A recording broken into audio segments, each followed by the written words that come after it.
ಶ್ರೀ ಲಲಿತಾ ಸಹಸ್ರನಾಮ ಮಂತ್ರ 66. ಉನ್ಮೇಷ ನಿಮಿಷೋತ್ಪನ್ನ ವಿಪನ್ನ ಭುವನಾವಲಿ ಸಹಸ್ರ ಶೀರ್ಷವದನ ಸಹಸ್ರಾಕ್ಷಿ ಸಹಸ್ರಪಾತ್.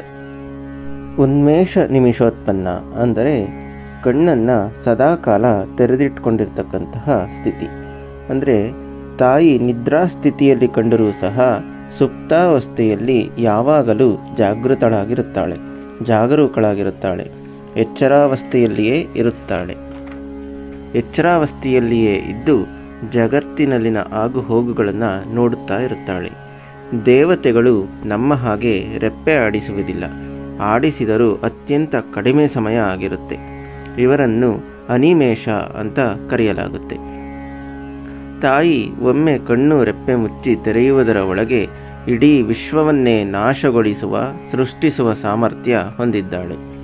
ತಾಯಿ ಕಣ್ತೆರೆದರೆ ಸೃಷ್ಟಿ, ಕಣ್ಮುಚ್ಚಿದರೆ ಲಯ. ಸಹಸ್ರ ಶೀರ್ಷವದನ ಅಂದರೆ ತಾಯಿಯು 1000 ಮುಖಗಳನ್ನು ಹೊಂದಿದ್ದಾಳೆ ಎಂದರ್ಥ. ಮಾತಿಗೆ ಇಲ್ಲಿ 1000 ಎಂದು ಹೇಳಲಾಗಿದೆಯಾದರೂ ತಾಯಿಯ ಮುಖಗಳನ್ನು ಕಣ್ಣುಗಳನ್ನು ಲೆಕ್ಕ ಹಾಕಲು ಅಸಾಧ್ಯ. ಕೋಟಿ ಮುಖಗಳನ್ನು ಹೊಂದಿರುವವಳು ತಾಯಿ. ಸಹಸ್ರಾಕ್ಷಿ ಸಹಸ್ರಪಾತ್ ಅಂದರೆ ಸಹಸ್ರಾರು ಕಣ್ಣುಗಳು ಮತ್ತು ಕಾಲುಗಳನ್ನು ತಾಯಿ ಹೊಂದಿದ್ದಾಳೆ ಎಂದರ್ಥ.